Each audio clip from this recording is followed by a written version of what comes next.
Welcome to the Movies to Watch Before You Die podcast. My name is Gab, and I'm here with my cousin and co-host. Dylan. And today we have a very special episode. Today, while we are going to be talking about one movie in particular, we've got a bit of a journey to get there because this is our Halloween episode. Dylan, are you feeling spooky? I'm feeling a little bit spooky. I feel like I've got some scary stuff to talk about, Okay, good. and not Me just in too. my personal life. Hey, Oh, good one. Yeah, there were quite a few scares to prepare for this episode. And so I kind of want to dive in with how everything unfolded because I think it's important for the listener to understand. So the first thing that I want to talk about is Corey and I, unaffiliated with the podcast, watched a scary movie not too long ago. It was a movie that a bunch of people we knew were recommending to us, raving about. One guy like saw it in the movie theaters twice, but more importantly than that, Corey has a client who is an actual producer. He is a movie producer, a television producer, and he recommended that we watch it. And then when he recommended it and we didn't watch it, he asked again if we watched it. So finally we sat down, we ordered Weapons, and we watched it. Dylan, you've seen this, yes? I actually saw it on my birthday with. It probably wasn't the best people to see it with. I saw it with my mom and my grandma. Okay. Yeah. Now, there's an elephant in the room that you and I have discussed privately, but we need to discuss online, or on the podcast rather. And that is that the central, I don't know, would you say like antagonist of the movie is an older woman named Gladys, right? Correct. Okay. So Gladys is sort of the mastermind behind all of this. She's the one controlling all of this. Spoilers She for is, weapons, oh, obviously. yeah, sorry. Spoilers. She is I guess you would call her a witch, right? But she's an older woman. Yes. And number one, our shared grandma. So my maternal grandma, your paternal grandma, is named Gladys. So Right. there's the first connection, right? So they have the same name. However, maybe even scarier than that is the fact that this woman, Gladys, looks so much like your grandma, Grandma Doris, who we have talked about ad nauseum on this Now wait, podcast. wait, because it feels like you're shading my grandma. No, Because no. what I want to say is specifically when she has on her red wig, and less when you're noticing her disgusting filed down teeth and Yes, stuff. Like yes. it Yeah. does look a little bit like my grandma used to dye her hair red. And when Cap texted me about it, I was like, I know what she's gonna say. And quite frankly, when I saw the movie, and big spoilers for the ending, literally the movie ends with like the villainous witch Gladys being torn to pieces. I just kept looking over at my grandma and I was like, I'm sorry, grandma. Like I was like, oh no. Like I didn't want Oh. her to win, but I was like, maybe they don't have to rip her to pieces. Did it come up in conversation at all between the three of you? No, there was no discussion of the movie afterwards because my grandma literally in the middle of the movie lets out an audible gasp, like a big exasperated, oh. And I look over Oh here and I God. go, are you okay? My grandma's 94. I'm worried anytime she's making any noises. You know what I mean? I wonder, are you Yeah, okay? yeah. And she goes, when is this over? I was like, oh, grandma's not liking it. Okay. But did your mom say like, isn't that crazy how much I look like grandma? No, we haven't talked about it yet. And my mom dyes her hair red too. So I was like, could be coming. I was Any like, day now. Yeah, I mean, your mom and your grandma, they look like mother and daughter. Like there's not a huge difference, between them. yeah, I think my grandma probably looks a little bit more like my aunt, but obviously, you know, she they look related. Yeah. Yeah, absolutely. So anyway, weapons. Everybody was raving about it. They were like, "Oh my God, it's amazing. I've never seen anything like this before. It's incredible." And after watching it, I thought, okay, so all of these people who gave me their opinion on this movie, this was obviously the first movie they've ever seen in their life. I just feel like specifically with horror right now that there's a lot of love of subtext. And I don't say that in a way to be like, I can understand what this is about, you know?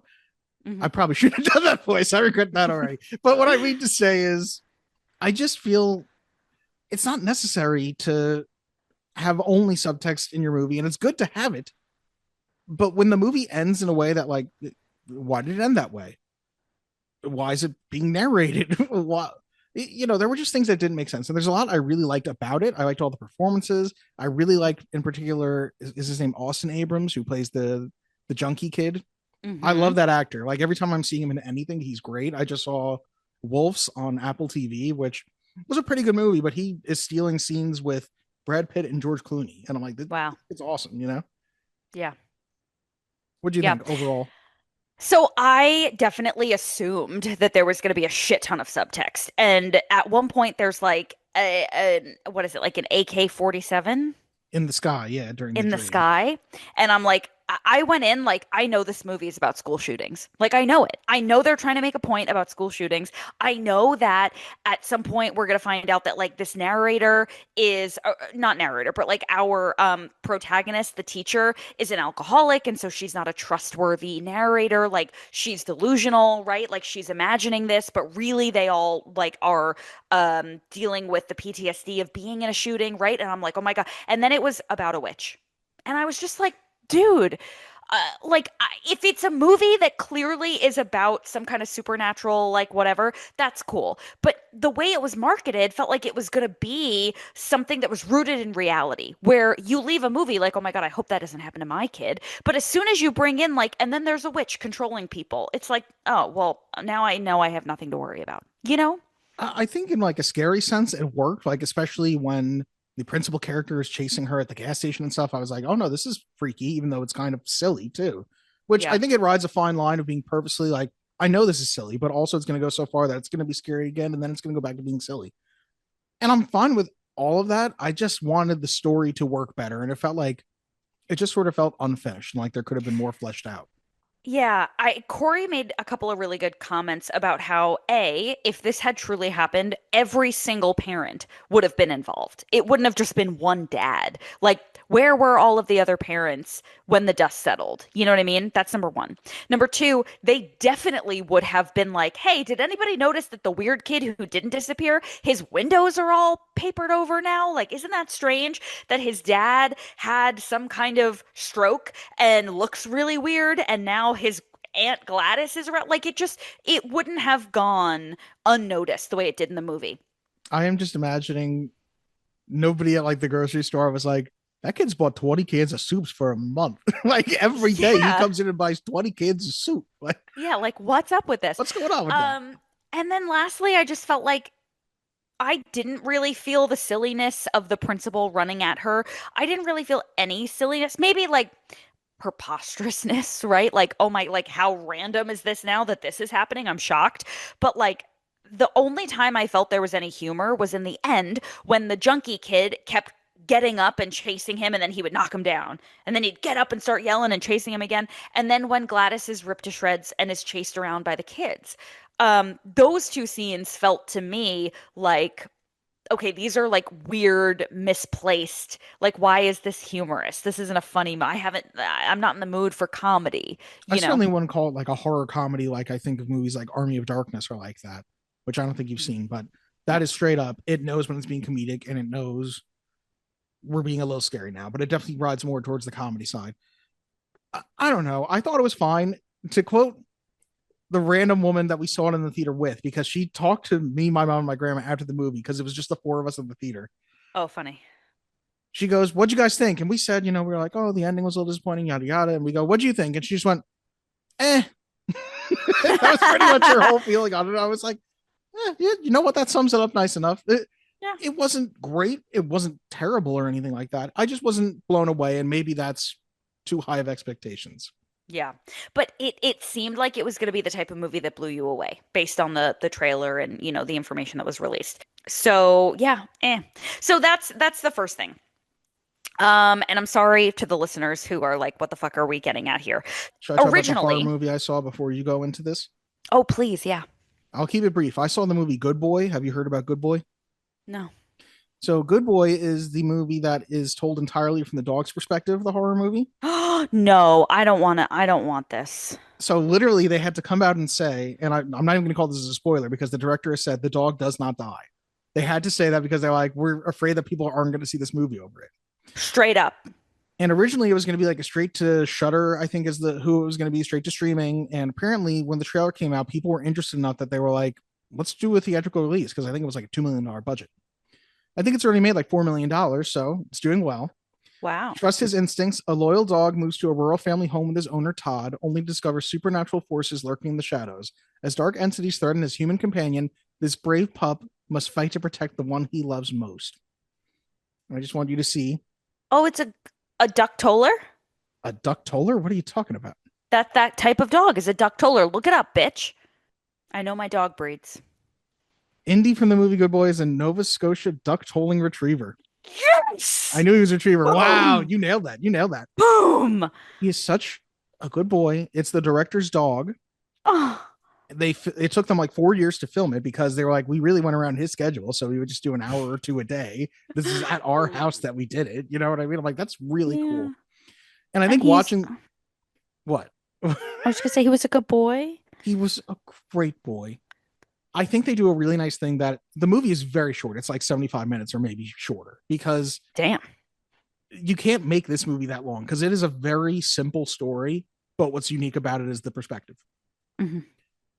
And at the very end, right after the credits, they have 5 minutes of, again, this is a 75-minute movie, maybe 5 minutes of them showing how we did this. He doesn't even know he's in a movie. He was so good.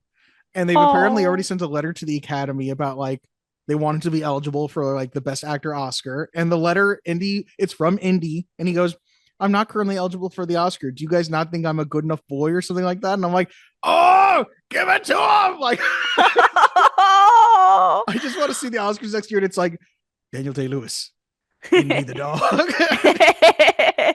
Oh, that makes me happy. I am currently on such a like we need a dog kick. And like we live in a small apartment in New York City. We have a cat. We don't need a dog. Like we will buy a house and get a dog. But like much I said to Corey this afternoon, like, like I don't want to have a baby until we have a house, but like shit happens sometimes, right? Like, oops, are having a baby. Like, same thing happens with dogs, like, oops, we got a dog. I don't know. It's You fine. just Like, we're walked in adults. here. Yeah, we'll figure it out. That's how I feel about dogs right now. And so any dog movie will send me over the edge. I will say the concept works so well because any owner who's had a dog has had a creepy moment. And I'm sure I've told you about Diesel and Jack waking up in the middle of the night, Diesel making just this noise, this in like his sleep, he's making this horrible noise, waking up, looking and seeing Jack just staring at the corner and just being like, what the fuck is happening? What the fuck is happening? What the fuck is happening? We're gonna die. We're going to Oh, die. oh my God. Nobody died. But it Yeah, was scary. And but they could have. I it's a very simple movie, but it's effective in what it's trying to do, and it's cool. It's a cool, unique version of a thing you've seen before. Yeah, that's Yeah. awesome. It's on Apple TV, you said? No, this is in theaters. Hopefully, still by the time that this episode comes out. If not after that, I think it'll be on Shutter. Amazing. Well, I can't wait to see it. Halloween episode. Originally, when we had figured out that it was my pick, this is not really my genre. This is not really my thing. I felt a lot of pressure to choose a movie that was going to fit the theme, but also one that I actually like and wanted you to see. So I went through my list of movies, and we've been doing this for a while. We've knocked out quite a few movies. So one that I stumbled across that I remember really liking as a kid that I haven't seen in a long time is a movie called Drop Dead Fred. And the background of this is that my mom, when we first got a DVD player, my mom bought me the DVD and was like, I love this movie. You're going to love this movie. I watched it. I was like, I love this movie. I'm sure a humongous part of that is the influence of my parent saying, I love this movie. It's really good. And then me watching it at like 11 and being like, oh, yeah, this is really good. I didn't watch it again until recently because I told you this is the movie we're doing. We're doing Drop Dead Fred. Corey and I watched it. And immediately afterwards, I texted you and said, did you watch Drop Dead Fred yet? And you said no. And I said, don't. It is probably the worst movie I've ever seen in my entire life. You do not have to watch it. Don't waste your time. We'll pick something else. And when I tell you that it was truly like, I almost regret it because it was so horrifyingly bad that it probably would have fit the theme perfectly. So I want to talk about this. I want to give you like the insight to this really briefly because we have watched some fucking losers on this podcast and still talked about them. And so the fact that I was like, never fucking mind is really like, this is a first in podcast history. Well, I think it's also the first opportunity where one of us has been able to watch it early enough to get to the other one to be like, don't stop. No, It turned into that it's scene true. from, you're not going to get this reference, but people will. The scene from Batman v Superman where the Flash is like, for no reason, the Flash is coming to Bruce Wayne and he's like, Lois Lane is the key. You know what I mean? And it doesn't make any Yeah. sense in the movie, but it's like clearly a sign of things to come. And that was you being like, drop dead Fred, don't do it. Don't do it. So, really quickly, just to give you like what pushed me over the edge, Drop Dead Fred is a movie about a woman who is going through a divorce and goes back home to live with her parents or her mom, I suppose. And in being home with her mother, who is a ravenous bitch, she is reminded of her imaginary Fred. Sorry, her imaginary friend Also would have been a named good name for this Fred. movie. Oh, it would have been, yeah. His name is Drop Dead Fred, and he comes to her while she's home and starts wreaking havoc on her life. And he is like, he calls her snot face. He wants to do all these bad things and get in trouble and be crazy. And basically says to her, I'm going to be here with you until you're happy again. And so she's like, well, the only way I'm going to be happy again is if I get my husband back. So he's going to help her get her husband back. And havoc ensues, right? Hilarity ensues. They get in all sorts of trouble. And you kind of don't really know, like, is he real or is he not real? Because other people have experienced him or experienced at least like, don't you remember when Fred told you to do da da da da? And like, but it really happened. So I guess what I'm trying to say is people describe, oh, you did this thing because Fred told you. And she's like, no, Fred did it. And then we as the audience see Fred do it. So it's like, is this guy real or is this bitch delusional? Right? Like, what's going on? But at the end, somehow they go into like an alternate dimension. And Not where I I don't thought this even was know going. how. Go on. She like collapses and he takes her into an alternate dimension. And they're basically like saying their goodbyes because she's finally going to be happy. She like overhears her husband who has attempted to get her back, basically talking on the phone to his side chick, like, no, don't worry, she doesn't know. So she gets all upset and faints. Fred takes her into an alternate dimension. They are like walking through this weird rendering of her home, and basically they go to say goodbye, and he's gonna like go back where he came from. And he's like, all right, Snot Face, give me a hug. And they hug. And then he goes, now give me a kiss. And they kiss on the mouth. Oh, It's like, wait, has that been set up at all to happen? is no, it's like he has this like Peter Pan thing where he's like a grown man, but he acts like a little boy, and he's like, ew, you're all grown up. That's gross. Girls are gross. And then they like make out. And then Wait, this isn't a peck. This is more than one Dylan, moment. I they like they full blown lip lock kiss. The pause on the foot made me think I was like, what happens in this movie? No, no, no, no, no, no. I we were like, what the fuck?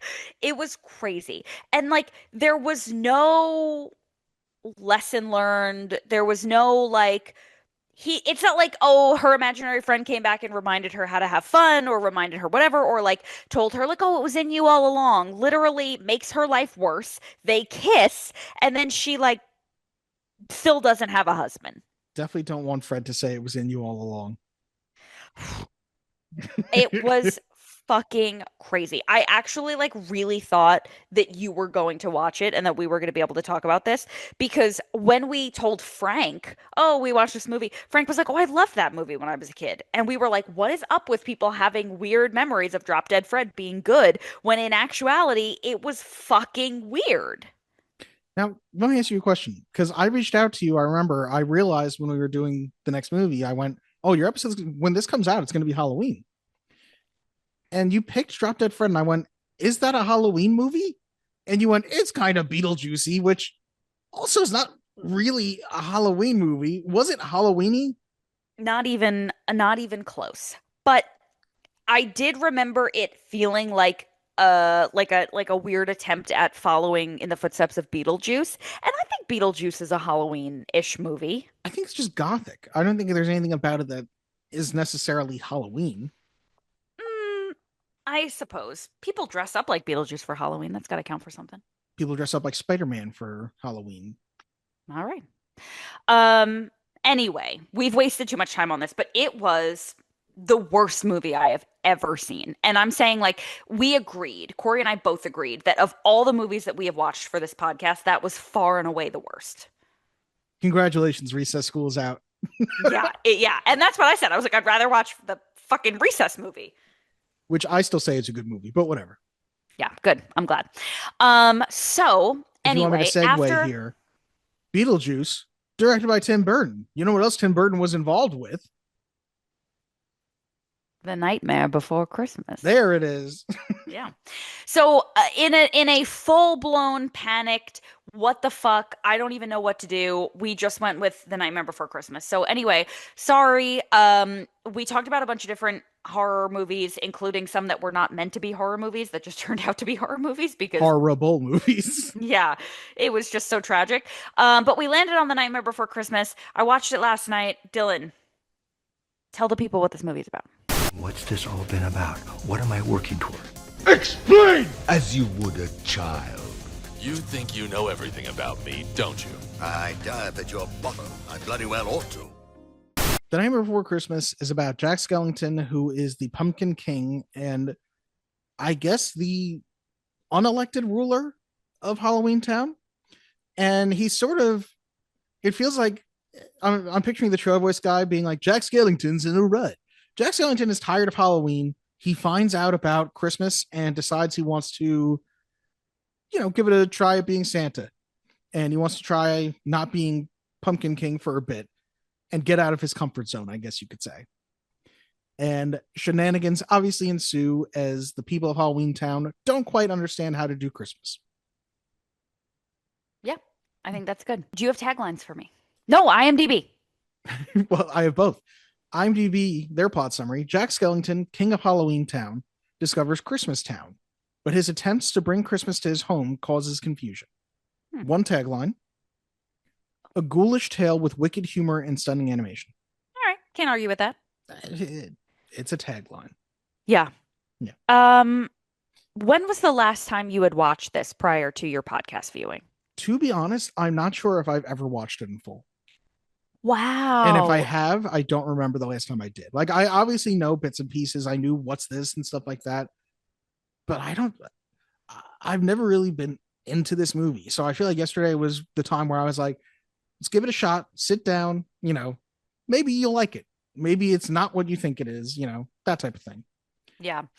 I remember loving this movie as a little kid, and then watching it last night I was like, I don't know that I have ever seen this before. Like, it felt like this is not at all what I remember, but it was definitely like a VHS tape that got rewind, play, just like all day. It was also much shorter than I thought it was going to be, which I know is points for you already. Breezy 70 minutes, baby. Like, quick. Yeah, which makes sense because of the style of animation. Yeah. So, I guess, shall we get into it finally? Yeah, we've taken our sweet time. Let's get to these opinions. In this critic's opinion, that's just like your opinion, man. Well, I have a right to my opinion, and my opinion is you have no right to your opinion. I want to start with my feelings on this movie have been colored by one, Scott Interrante, who makes the music for this podcast and has been on a few times. I know growing up, Scott used to say that he didn't like this movie. And, in my formative years, if Scott didn't like it, I didn't like it. But he didn't like it because I believe his reasoning was that Tim Burton is not really all that he's like, these characters are based on his idea and he produced it, but he does not direct it. Oh, Gab, I have many a fun fact about that for when we do get to that portion. Because this movie, literally, when I put it on it's on Disney Plus yesterday, it says on the title screen, Tim Burton's The Nightmare Before Christmas. Yeah. Yeah. He really takes ownership of this.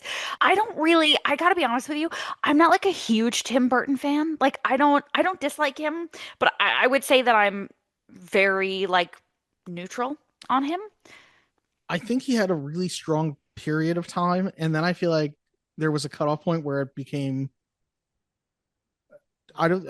When's the last time Tim Burton made a movie that I really liked? I can't remember. But Yeah. if you ask me about, Batman, Batman Returns, Beetlejuice, there's a lot of good stuff there. You know what I mean? Yeah. Yeah. A lot of those things have one thing in common, Dill, and that is Michael Keaton.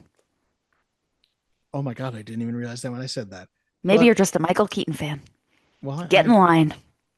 to be fair, I am a fan of Michael Keaton. Who Yeah. isn't? Yeah, he's handsome.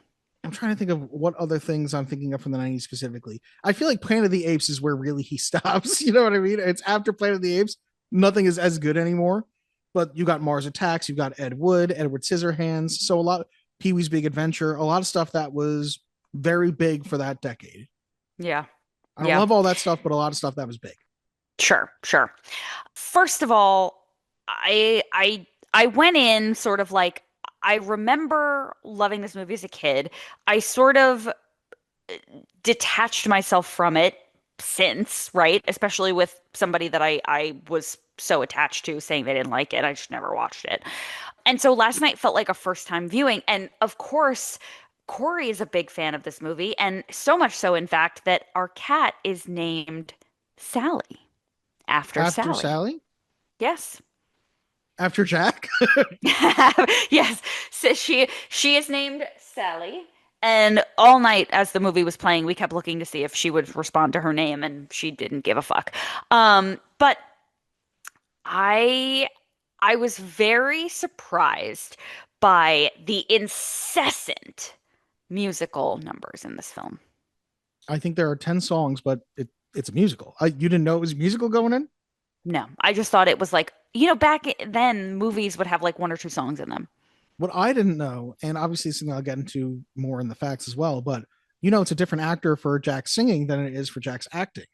It's Danny Elfman. Yes, and thinking about how much singing Jack does, I was like, this is really, considering he writes the songs and he is Jack Skellington, his singing voice, you could just as easily call this Danny Elfman's The Night Before Christmas. I'm like, this dude Yeah. has a lot of ownership over this movie, and I could tell from interviews that he really is proud of it, and I really don't blame him. But he says, talking about the writing, he was talking about how he was the lead singer of Oingo Boingo, which I guess was a bigger band at the time, because now I feel like I say that and I'm like, who's Oingo Boingo? Yeah. But he was talking about when you're the lead singer of a band, but you're not really into what you're doing anymore. Everyone loves you and everyone's a fan, but you're sick of it. And it makes a lot of sense going into it, how he very much identified with Jack Skellington, which I think it was interesting because when I first was watching the movie, I thought Jack Skellington is sick of this and wants to be different. And by the end of it, it's like, well, I guess that's not really the case, because he's sort of just in a rut and goes right back to being fine with being the Pumpkin King. And the way I saw it described in an interview with Danny Elfman was, Jack's like me, that Jack can talk himself into things. So he talked himself into this idea of, I think I'm done with Halloween. I think I need to try something else. And then when Christmas didn't work out, he talked himself right back into, well, screw that. I am the Pumpkin King, Mm-hmm. I like all of that. I thought the songs were, catchy enough and very Danny Elfman. You know what I mean? Like, Yeah. as much as Tim Burton has his own aesthetic, Danny Elfman, I feel like you can tell when you're listening to Danny Elfman music. Yeah. The animation is incredible. Like, Yeah. not the designs of characters look phenomenal.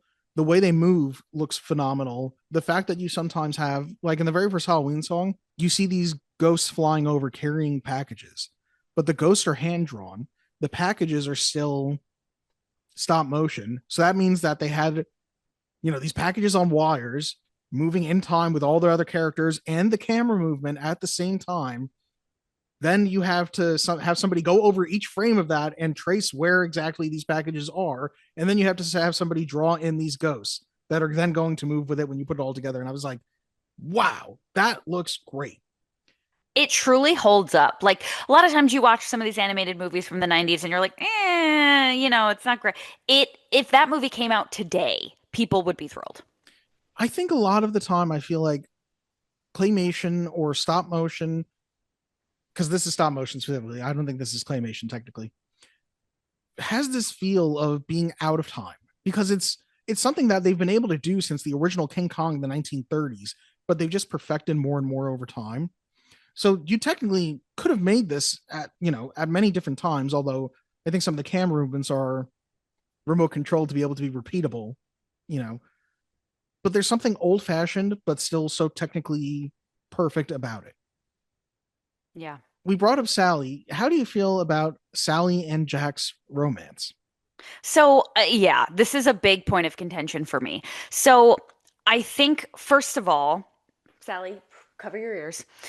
I don't think that character has any fucking personality. And I find it to be tragic, especially because it's fucking Catherine O'Hara. Who does a better job singing than I would have expected for Catherine O'Hara. Yeah, I mean, the character is meek, right? She's like Yeah. kind of whispery. So she does a fine job. But I think that Sally is not, she doesn't have any balls, you know? I think she just isn't given enough to do. Like if this movie was 90 minutes instead of 75 minutes, you could flesh her out as a character more and maybe have a little bit more buildup of her and Jack before everything goes down. Yeah, yeah, yeah. And I shouldn't say she doesn't have any balls because she does go in to try to save Santa and, she's trying to kill the guy who made her every day. Like just incessant attempts to murder this man. But I don't think the character is very well fleshed out, correct. And then of course my big issue with any of I these guess you could kids say movies. Sally is carelessly stitched together. Huh? You Huh? could. You could say that. Fuck you. Keep going. Yeah. My biggest issue with a lot of these children's movies that are very bare bones because of the length of them is that a I lot guess of you times could say that Sally falls apart easily. Eh? Eh? I don't want to acknowledge this. Okay, keep going. Keep going. The romances that form are so unfulfilling because it's like, oh, I love you. Oh, he doesn't notice me. Oh, he wants to marry me. It's just very like even when you watch like a Cinderella or a Snow I White, it's guess just you like could say that Sally is not as good as the sum of her parts. Eh? I'm leaving. I'm hanging up. I'm done. Okay, you better be fucking done. You know what I mean? Like, and I don't No, I need was it not to listening be. to you. I was Oh. thinking of this. Oh God, you're gonna make me repeat myself for the poor fucking people that have been listening. These romances in these kids movies that are cut down to bare bones to be like 75 minutes end up being very like, oh, I love him. Oh, he doesn't notice me. Oh, he loves me too. And there's nothing that happens. There's no like moment where they have any kind of connection or realization. And so it feels very vacant to an adult, but it kind of doesn't really matter to a child, I suppose. Yeah, and I think at the end of the day, it's not all that important. But if I'm going to compare this to another short movie that was technically for children that we did watch, animated as well, that had a much more fleshed out romance, Batman Mask of the Phantasm between Bruce and Andrea. I thought you were going to say The Lion King, but okay. Also true. Yeah. Yeah, that's Yeah. definitely a much longer movie, though. Yeah, yeah. Oh, not much. It's like 40 minutes longer, I'd say. Really? I think so. I'll check that No. right now. But... I think it's probably like 15 minutes more. Okay, so The Nightmare Before Christmas, we said, is an hour and 16 minutes. You keep that in mind. Hour 16. The Lion King. No, Nightmare Before Christmas is hour and 16. I'm telling you to look up what The Lion King is. I am. Stop yelling at me. Oh, no, it's only an hour and a half. See, I told you. Okay. Well, that 15 minutes did a lot, I guess. I guess, yeah. That was all romance. That was all Can You Feel the Love Tonight? Yeah, I don't know. I felt a little bit like, you really want to be with this guy? He's been ignoring you this whole time because he's obsessed with fucking Christmas. Like, I was going to say, yeah, I feel like their relationship isn't. Do we even see them talk before? There's a moment where she's singing and she's like at the gate singing about Jack. And I'm like, just talk to him. I'm like, he talks to all other 20 members of Halloween Town. Talk to him. What is the hierarchy of Halloween Town as well? Because there's that mayor and then there's Jack. And I'm like, is Jack in charge? Jack's telling this dude to call meetings. Did they vote for the mayor? Although at one point he says, I'm just an elected official. And I'm like, So is Jack like the son of the last Pumpkin King? You know what I mean? Like, how is this like the way that Britain has a prime minister, but also the queen? Like, who's in charge? Perhaps Jack is a figurehead. Yeah. Yeah, yeah. Yeah, let's be honest, right? Who's really pulling the strings of the government? Not the fucking people that are elected, that's for sure. It's people like Oogie Boogie who have all the money and are taking control of the little man, like Lock, Shock, and Barrel. Right. Release the Oogie Boogie files. I don't know. I think it was really interesting to see Jack become obsessed with Christmas and start reading books, and like it made me think like, how many people do you know who like find out something about like a different culture and then they become like obsessed, and it's like, why can't you just appreciate this without having to Make this your adapt whole it thing, as your yeah. own? Yeah. I'm looking over my notes, Gab, and some of these I'm like, why did I write that down? Jack Skellington has the drip, which is not a thing I say, but I wrote it. Yeah, what the Jack don't bother with these hoes and don't let these hoes bother him. Also a thing I wrote down. And hell yeah, Ghost Dog rules. Okay, so I want to talk about a moment where I had to pause the movie because I was like, I just fucking like a basset hound. I just sniffed something out. So the scene where Sally first tries to kill the like mad scientist who made her, he says something, and I immediately paused the movie and I was like, I know this person. I know this guy. Did you look this up already? Yeah, I've confirmed it. So he says something in the way that his mouth, like, he's obviously an old man and like whatever. I'm like, I know this voice. And I look at Corey and I go, do you remember Aunt Bethany and Uncle Lewis from Christmas Vacation? And he was like, no. Did you know that without looking it up? Did you say that? Yes. I knew it. I was like, because at one point when they say to Aunt Bethany, do you want to say grace? And she goes, Grace died 30 years ago. And Uncle Lewis points at his mouth and goes, the blessing. And I was like, it's him. It was whatever he said sounded exactly like the blessing. And I was Very like, impressive. it's fucking Uncle Lewis. I'm very impressed that you got that, because thank you. I knew it from the research, obviously. So I was like, oh, I can hear that it's him. But wow. Yeah, I called it immediately. I was so proud of myself. And also, the guy from, not that this is the time for this, but the guy from Whose Line Is It Anyway? Greg Proops. Yeah, I heard him too. And I was like, that's the Whose Line Is It Anyway guy. But that I only knew because I looked it up. But I recognized his voice. Just about the evil scientist whose name is Dr. Finkelstein, even though he's credited as evil scientist.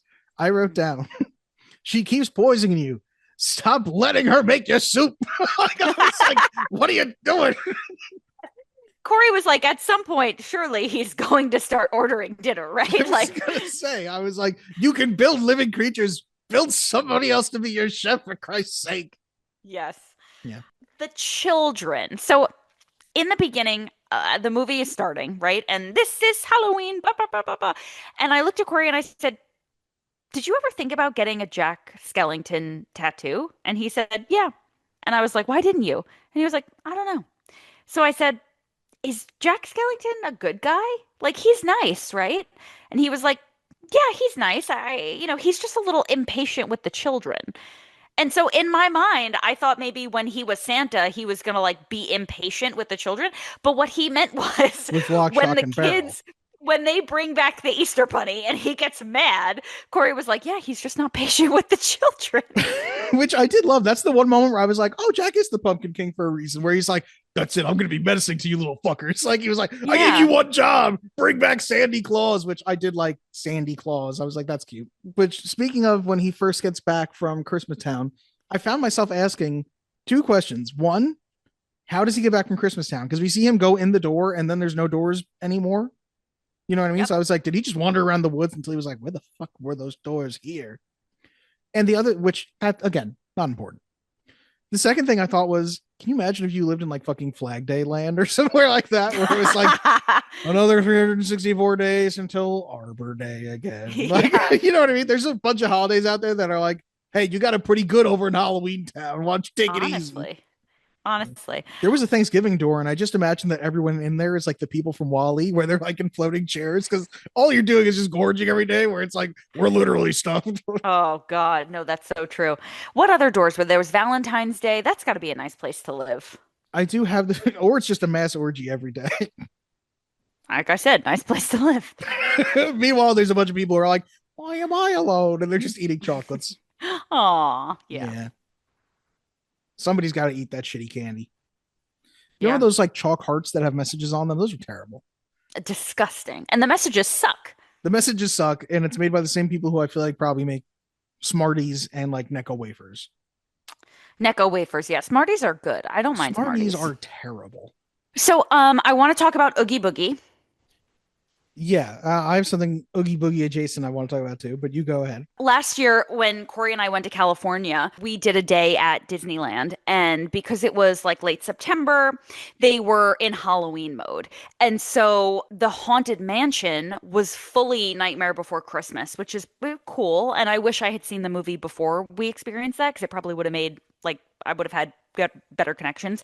But outside of the actual like Disney entrance was Oogie Boogie. It was like his voice doing all the announcements and like his silhouette everywhere. And I kind of thought Oogie Boogie was going to have a bigger role in this movie than he does. I also find it really interesting that he's like the bad guy amongst the scary Halloween people. Like, I guess they're positioned as not being bad. Like, like who's the bad guy in Christmas Town? I, The Grinch? Probably Krampus.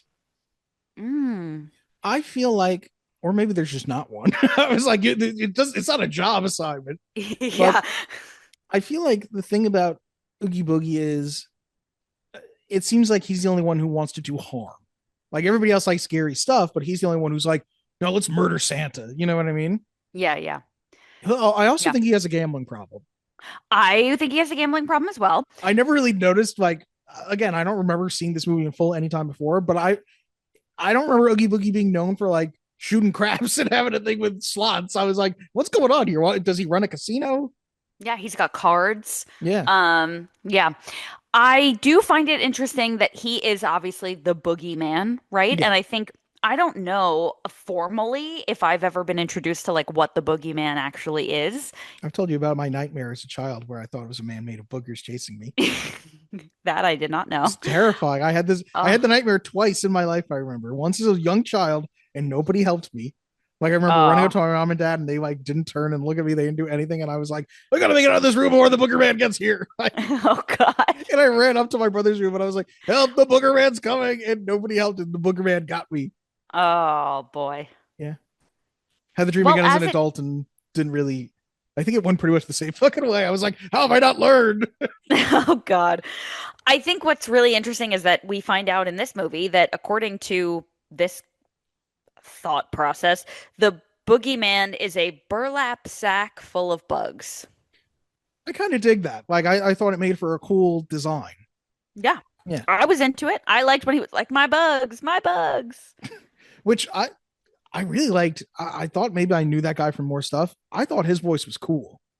Me too. Yeah, him being like, you're joking. You're joking. I was like, ooh, this dude's slick. Like this dude's he's got something about his vocal tenor just felt smooth. Yeah. Yeah. He was excellent. Obviously, you're going to tell me what else he's done, right? If anything.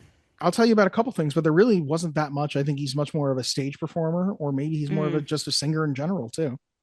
He was great. Oh, the other thing I was going to bring up too with Lock, Shock, and Barrel, I felt like he says something specifically, Jack does, about leave that no account Oogie Boogie out of this. And I'm like, these are his fucking guys. You know what I mean? Like these are his dudes. And you're being like, by the way, leave your boss out of it. And I just wish there could have been a line in there of him being like, Lock, Shock, and Barrel, I need you because nobody can sneak better than you got. Like, just give me some throwaway line about like, I can't use that doofy motherfucker over there. You know what I mean? Something like that. Especially because it would appear that these kids were kind of reckless with the way they were talking about what they were going to do, and B, not even good at it because the first time they brought back the Easter Bunny. To be fair, Gab, I think that says they're very good at it. They went into two different places and immediately kidnapped like the figurehead. How many leaders have you kidnapped, Gab? Dylan, I am not at liberty to say on a public forum. I could get in trouble. Well, they can say 2, and that's pretty dang good. It is pretty good. I loved seeing the Easter Bunny, but I was very worried about whether or not he was going to get back home safely. Why? Now, maybe this is just my Judaism speaking, but is it a big deal if the Easter Bunny doesn't make it back? I don't know. Where does the rabbit come into play on Easter? I don't understand. I think it's fake. Like, I think it's just like a reason to buy your kids more shit. Yeah, I don't think the rabbit resurrected Jesus himself. You know what I mean? Yeah, It wasn't no. like we're hopping out of this cave, me and you together. Yeah. Yeah. I don't know. I don't know. I hate Easter Why? because it's like I don't want candy. Like, give me a gift or leave me alone. Why do I have to spend my Sunday? This is why you're no fun and too fit, Gab, because Halloween and Easter, now Easter means nothing to me, but Halloween, it's all candy. That's all it's about. And it's awesome. No, I love Halloween. But then square those two for me, Gab. Well, because growing up with a one side of your family being Catholic, on Easter it was like, okay, we all have to go have dinner at this person's house, and it's like, no, leave me alone. I don't want to do that. And I definitely don't want to do it if I'm not even getting anything out of it. Fair enough, I Halloween is suppose. fun. I mean, I've never done any of the religious stuff, but I've gotten Easter eggs that have chocolate in them, and that seems nice. Yeah. Yeah, I don't care. It's like the juice ain't worth the squeeze, you know? I can go to the store and buy my own fucking candy. Don't make Very me go fair. have dinner with you. Which I was at Costco recently, and they had Oh all the no. Halloween candy, and I bought it was a bag of Reese's pumpkins, and I remember I literally said the words, "Well, this is the only thing I need," because I didn't need anything else from Costco that day. But for some reason, I grabbed that bag, and the first thing I said was, "Well, this is all I need." Now, do you get trick-or-treaters? No, I live in an apartment building. I didn't know if they were trick-or-treaters. We If don't they either. are, I can give them some Reese's pumpkins, but not too Yeah, many like because don't I act need like them. yeah, I was gonna say you've definitely eaten them all by now. No, there's a considerable amount left. I've done a good job. Oh, good, good. Yeah. Yeah, I love Halloween.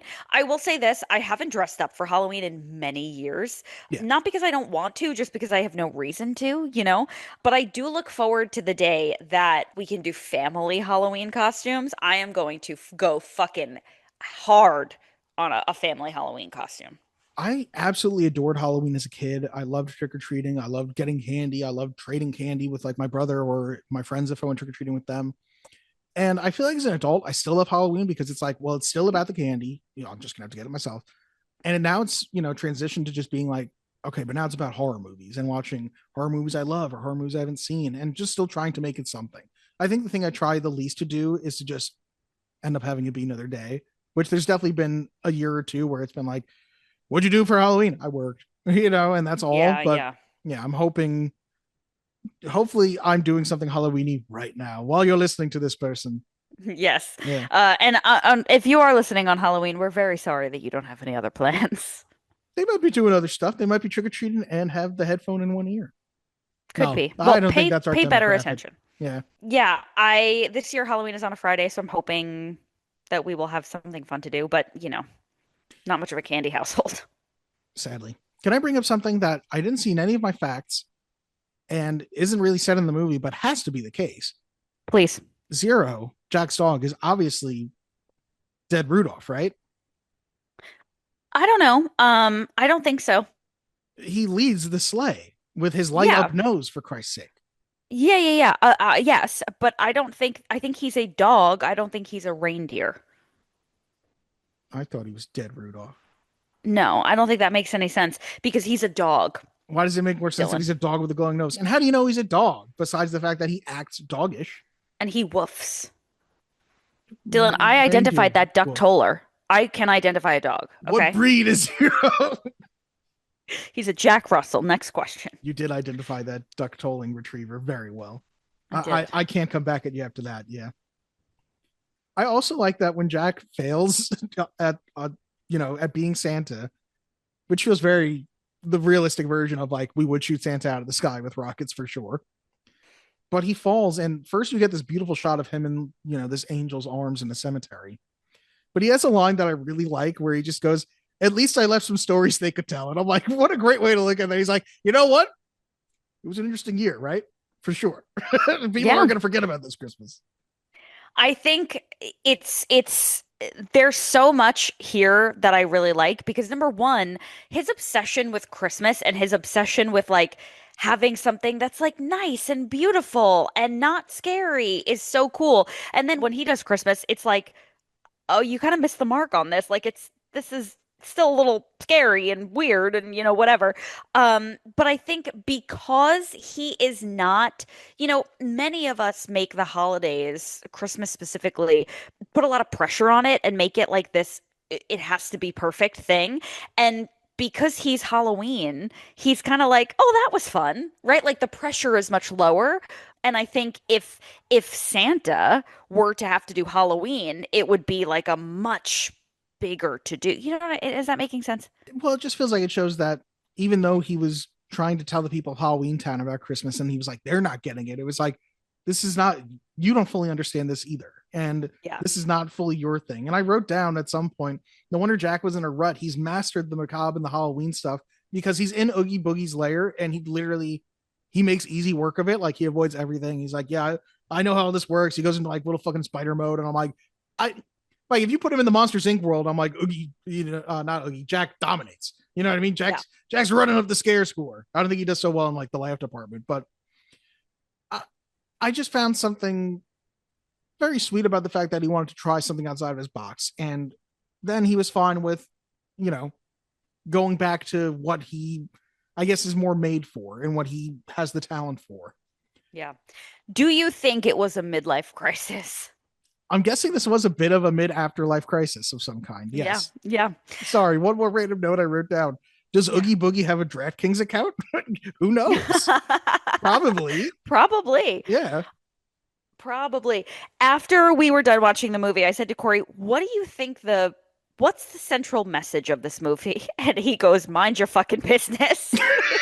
I don't, honestly, I was like trying new things and I'm like, it kind of at the end of the day is like, stick to what you know. Yeah. Which I really loved. I did. We both got a kick out of when Jack opens the scientific method. What was it? It was like the square root of December 25th over 12 days of Christmas or something like that. Yeah. There was a lot of funny stuff happening there. I thought that was great. I don't really have a ton of opinions beyond that. Do you have anything else?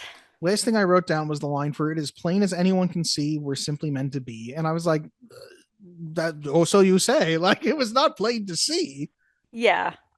Is the sight in the room with us? It also it looks very nice. The imagery of the two on the mountain in front of the big moon. It's beautiful. Yes. Yeah. I will say this. I said to Corey, a lot of people made this movie their whole personality, right? We can agree on that. A lot of people. That's part of why I didn't like it is there were people who were like annoying about Nightmare Before Christmas. And I was like, I don't care. You know what I mean? Yeah, like, yeah. What's this? Who gives a shit? Like that was kind 100%. of yeah. But I was also like, what about this makes you want to make it your whole person? Like, I understand if you're like, oh, I'm like a Halloween type of person. You know what I mean? Like, I identify with the ghouls and the whatever. Like, okay, fine. But in terms of like the love story, like there is no fucking love story. This girl is not even a fully developed character. Like, why would you? I was even thinking about that Blink 182 song, I Miss You, where he's like, we can live like Jack and Sally. Like, why would you want to live like Jack and Sally? He doesn't even know her. He was like, well, I'm bored, so I might as well be with you. Like, I do feel like at the end he was like, well, Christmas didn't work out. Want to be together forever? I was like, okay. Yes. I was like, oh my God, I would never want my daughter to see this and like think that this is normal. Not that, this is at all. Again, I don't think children are but, taking away full lessons on relationships from this movie. Right. But I do think there are a lot of women who are like, I'm just waiting for my Jack. And it's like, what the fuck? Do you think that? I don't know. Maybe there are. There was definitely a time in like 2003 to 2005 where a bunch of us were shopping at Hot Topic and buying Nightmare Before Christmas stuff and dressing up like Sally for Halloween and trying to, make it their whole personality. And like, yeah, I do think. I will say for the Hot Topic aesthetic, this is a more functional romance than I'm sure many of them are. Because the Hot Topic aesthetic is also like, I'm just looking for the Joker to my Harley. And like, obviously they're a very dysfunctional relationship. You know what I mean? Yeah, I suppose. Do you suppose we get to the facts? I suppose. I want the truth! Face the facts, Dukes. Facts have no place with an organized religion. We'll start with the ratings. On the tomato meter, it has a 95%, 101 rush reviews, and 5 rotten. The audience score is 92% with an average score of 4.4 out of 5. On IMDb, it has a 7.9 out of 10. It was released October 17th, 1993. It had a budget of $18 million. It has since grossed $108 million. The critics' consensus: The Nightmare Before Christmas is a stunningly original and visually delightful work of stop-motion animation. Let me get to some of our other reviews. Roger Ebert gave it 3.5 stars. Working with gifted artists and designers, Burton has made a world here that is as completely new as the worlds we saw for the first time in such films as Metropolis, The Cabinet of Dr. Caligari, or Star Wars. It seems a bit extravagant, but also, you know what? Kind of fair. I feel like there's been a lot of stuff that's probably influenced since this, but yeah, it's very original. Yeah. David Wood from BBC.com, likely to appeal to grown-ups of all ages while putting the fear of God into kids, it's a perfect antidote to standard festive fare and evidence of the rich and varied possibilities of stop-motion animation. In a word, wonderful. Owen Gleiberman from Entertainment Weekly, I'm not sure I've ever seen a fantasy film that's at once so visually amazing and so emotionally dead. Oh. Which I know you and I said we didn't love the romance. I definitely wouldn't call it emotionally dead. No, me neither. And then this guy's got the most, this definitely can't be how his name's pronounced, but it's spelled Roten. Robert Rodden from Laramie Moviescope. In many ways, it's a very clever film, but it never lives up to the promise of its visual brilliance. Now, Letterboxd reviews. The first one I have is actually from Scott Interrante. Shut up. So, what is your memory of his feelings on it? I know that he didn't like it because Tim Burton didn't direct it. He just produced it. Well, let's see what he had to say on Letterboxd. A truly tragic story of a man discovering a community that awakens a deeper understanding of his own identity, only to have that community turn on him and, I'm guessing he meant reject him, forcing him to go back to his prescribed lot in life and settle for what's expected of him, including a relationship with a woman he does not love. Dark shit. That is so funny. I mean, I don't think maybe he's just talking himself into it, but it doesn't seem at the end that he's like, all right, fuck it. Like, he doesn't really go back to, I guess I'll just be back in Halloween. He seemed jazzed about it. Yeah, I think he was super jazzed about it. This one's from Karsten. Have seen this many times, been watching it for years, and I still have no clue what happens in this movie. He's a skeleton and he doesn't know about Christmas. Great flick to fully dissociate to. Lily, when Taylor Swift wrote, "He's so tall and handsome as hell, he's so bad, but he does it so well," she was actually referring to Jack Skellington. I believe it. Good to know. And this last one from Bailey. This is one of my favorite Disney movies, and it made me who I am. Parentheses, gay. It was just the way that it was written that made it so funny.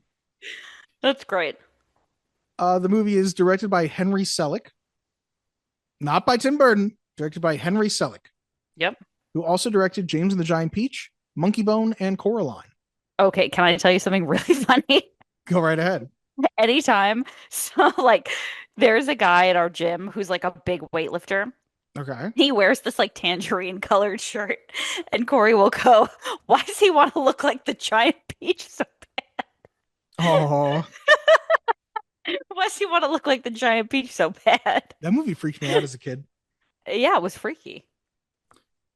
The screenplay was written by Caroline Thompson, and there was also an adaptation by Michael McDowell based on a story and character by Tim Burton. So Tim Burton he wrote a poem that was like a parody of The Night Before Christmas with Jack Skellington, Santa. I don't even remember if Oogie Boogie's in it, but I know Jack Skellington and Santa are in it, and I think I'll have more about this in my fun facts. But that's where it starts, and he had sketches of characters that he had done. Now, Michael McDowell was the first screenwriter hired, but I think had a problem involving candy that was not for his mouth. Oh, no. So he eventually is fired, and then Caroline Thompson is hired, Danny Elfman's girlfriend, who he was living with at the time. Huh. So she was hired, and she said her biggest contribution was that she changed Sally from like a femme fatale into more. She specifically said, she was like, I tried to flesh that character out more, which to me means that Sally was just there to be a sexy doll thing. Yeah. Yeah. Now, Okay. all these people have also written things like The Corpse Bride, Edward Scissorhands, Thinner, Beetlejuice, and Homeward Bound. Oh, Threw that one in there. interesting. Wow. The movie stars Chris Sarandon as the talking voice of Jack Skellington, who you might know from Fright Night, Child's Play, and The Princess Bride. Catherine O'Hara as Sally and also as Shock, who you may know from Schitt's Creek, Home Alone, and Best in Show.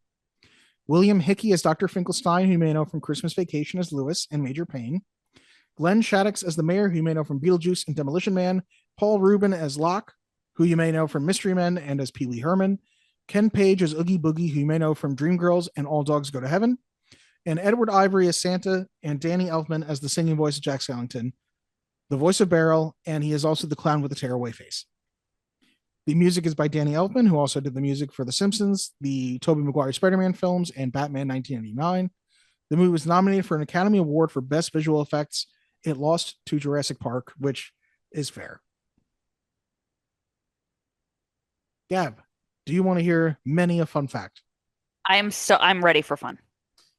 So I'll start with Henry Selick was talking about The Night Before Christmas, and he said if kids come trick-or-treating to his house, dressed as a Nightmare Before Christmas character, he invites them and usually their parents, because it's young children, inside to his living room so he can show them in a glass case he has Jack dressed as Santa with reindeer and Zero at the front. Aww. And then he says, now get the fuck out of here. That was worth more than some candy. He doesn't say that. Danny Elfman is Jewish. I just thought that was like, oh, look at that. That's cool. Are you surprised? It's a movie about Christmas, but a lot of Christmas songs written by Jewish men. Yeah. More fun facts. Tim Burton has said that the original poem was inspired after seeing a Halloween merchandise display in a store being taken down and replaced by a Christmas display. The juxtaposition of ghouls and goblins with Santa and his reindeer sparked his imagination. Danny Elfman found writing Nightmare's 10 songs as one of the easiest jobs he's ever had. I had a lot in common with Jack Skellington, he said. Having created demos of all the songs for the director's approval, Danny Elfman had gotten really attached to Jack since he could relate to being loved and famous as he was the lead singer of Oingo Boingo, like I said. He was no longer happy with the situation. Danny Elfman mustered up all his courage to ask his friend and producer Tim Burton if he could voice Jack, but before he could even finish, Burton simply told him, Danny, don't worry about it, you got the part. Aww.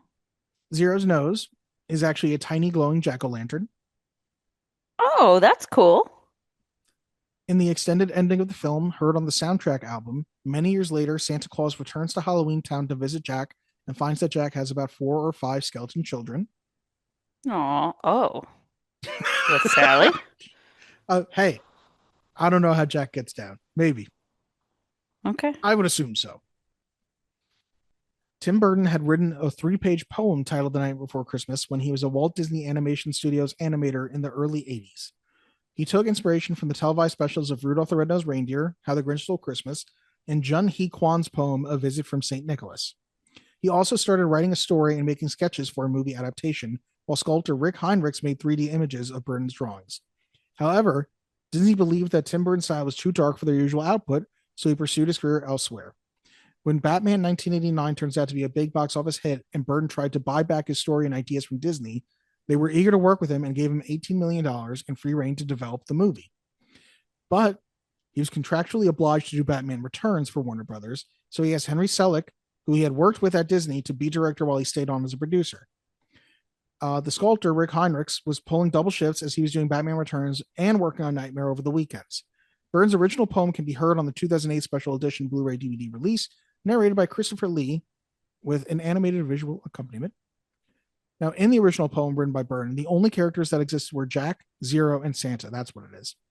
All the other characters were made up, although he describes some of the presents which were given out, including, in some cases, the names of children. Some of these facts are about to get long, but that's because there's many sides to tell.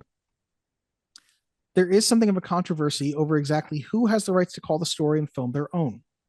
Henry Selick is the director and spent considerably more time on the set and production than Tim Burton. However, Burton often has claimed he is the owner of the story as it was all his idea. He wrote the original poem and most of the script, created the characters, and served as a producer, and wanted to direct but was too busy to do so. Popular culture has long accepted the film as Burton's, as the film title includes his name, and he does reinforce the fact that Selick directed the film and is often annoyed that people don't remember Selick for that.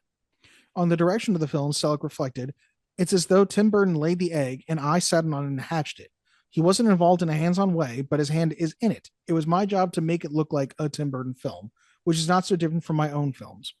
When asked about Burton's involvement, Selleck claimed, I don't want to take away from Tim, but he was not in San Francisco when we made it. He came up 5 times over 2 years, spent no more than 8 or 10 days in total. Walt Disney Feature Animation contributed with some use of second layering traditional animation. I don't think I knew that part. Spent no more than 8 or 10 days in total. So it sounds like he was there at the beginning, but he wasn't there making the movie. Now, where does he come back into play? Director Henry Selick wanted to change the ending and reveal that Oogie Boogie was actually Finkelstein in disguise.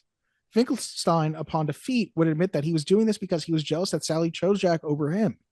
This hints that Sally might have originally been more of a love interest of Finkelstein's rather than a daughter. Upon being informed of this change, Tim Burton flew to tell Henry Selick that he did not approve of the change at all, feeling it came out of nowhere with a serious lack of any setup, and it made Sally and Finkelstein's relationship needlessly creepy. Apparently, they got into an argument that got so heated that Tim Burton kicked a hole in a wall. The hole was later cut out and framed by the crew. When screenwriter Caroline Thompson later suggested that she could still write a better ending, Burton reportedly lost it and went into a screaming fit, so the matter was not addressed again. Oh my God. That's not the last of the talk of this. Looking back at the project in October of 2002, Henry Selick commented, making Nightmare Before Christmas was the smoothest filmmaking experience I've ever had. I'll probably never have another filmmaking experience like it in my career. To have Tim as your godfather on a project like that is a real gift. It was very labor intensive, of course. At the height of production, we only produced 70 seconds of finished film per week. But every day we saw miracles and it was very rewarding. Nightmare was truly a handmade movie. Every frame was crafted by an artist. Tim and I never disagreed except once. I proposed a completely different ending to what Tim wanted. I sprung it on him, a big surprise, all storyboarded, temp voices and music and everything, and I thought I was going to hit it out of the park. He looked at it, his jaw dropped, and he walked outside and kicked a hole in the wall. Which seems a bit extreme. Have you ever punched a hole in the wall? I think I've told you about this before when I was on the staircase with Zach, and I didn't want to punch him on the staircase, so I punched the wall thinking it could handle it, and it could not handle it at all. No. Walls be weak. Yeah, especially like in the house you grew up in, right? Yes, walls are weak as fuck. Yeah, that shit is obviously like that's like just some drywalling. Yeah, sheetrock. Oh, I think that's all I have about the controversy, but I kind of don't hate the idea of Oogie Boogie being Finkelstein related in some way because it just would give a little bit more to Sally. Like, I get him saying that it comes out of nowhere and makes Sally's relationship with him creepy, but Sally doesn't feel like a daughter to him either. No, it feels very much like a love interest thing. Yeah, it felt like a forced relationship anyway to me, so I'm like, it doesn't make that much of a difference. I don't know. Yeah. Moving on, in the first few seconds after the title is shown, it can be seen that there are 7 holiday doors. Going counterclockwise, the doors are a pumpkin for Halloween, a decorated Christmas tree for Christmas, a turkey for Thanksgiving, a brightly colored egg for Easter, a green 4-leaf clover for St. Patrick's Day, a red heart for Valentine's Day, and a red and white and blue firework that can only be seen at the very beginning for just a few seconds. This door could be for British Bonfire Night or obviously American Independence Day. Hilarious. I just think American Independence Day town must be fucking crazy. Like, I'm just like picturing if Jack had fallen in there and it's just people wasted out of their minds, fireworks everywhere. Like, what about fucking St. Patrick's Day? Yeah, those two towns should get together. That's the Nightmare Before Christmas. Composer Danny Elfman wrote the songs for the film before there was even a script. The hired screenwriter, Michael McDowell, still was working on it without much progress. Danny Elfman wrote the iconic songs after he and Burton described bits and pieces of the story. Tim would show me sketches and drawings, and he would tell me the story, describe it in a bit, and I would say, yeah, I got it. 3 days later, I had a song. Elfman told the LA Times in 2015. In the end, McDowell had to be fired because of his candy addiction. Burton's search for a new screenwriter turned out easier than expected, as Elfman's then girlfriend Caroline Thompson was living with him, and she had actually written Edward Scissorhands, so she was already deeply absorbed by the film due to hearing Elfman singing the songs all day long. Like I said, her biggest contributions were to link the songs together and redevelop the Sally character, who had initially been intended as a femme fatale. So she based Sally somewhat on herself, which I think is interesting since Jack is obviously based on Danny Elfman somewhat, and she's based on herself. And I'm like, well, they didn't stay together. That didn't quite work out. Yeah. In 2023, the film was selected for preservation in the National Film Registry by the Library of Congress, deeming it culturally, historically, or aesthetically significant. The fact that the mayor has two faces is a play on Two-Faced Politician. Of course. And last one, Glenn Shaddix, who provides the voice of the mayor of Halloween Town, commented, "This is one project I felt was a classic the first time I saw a rough cut. Tim created the world and Henry brought it to life. I got involved when I was in Tim's pool and he was in the jacuzzi nearby one Sunday in the summer of 91. He yelled down to me, 'Hey, Glenn, you got a big voice. Want to do the mayor a nightmare?' I wasted no time yelling back, 'Sure.' And that was that." Which, that's nice. Not your typical actor story, but nice for Glenn. Yeah. Gab, that's all the fun facts I have. Was that not enough? No, it was plenty. It was plenty. Thank you. So then I guess it's time. Okay, Gab. So I guess now it's time for mail. Mail time? When you control the mail, you control information. Mom asked me to ask you if there's any mail for us here by mistake. What? All right, Gab. We only have one piece of mail. This is coming from. We really should just rename the mail to Kyle's Corner, the Canadian Court, whatever you want to call it. Kyle sent us in a piece of mail. We're going to play it right now. Okay. This week's Canadian Court appeal is Dylan Pollock versus Miss Congeniality. I can understand pure analysis of this film as not something to watch before you die, but what the plaintiff is missing is the iconography of the film.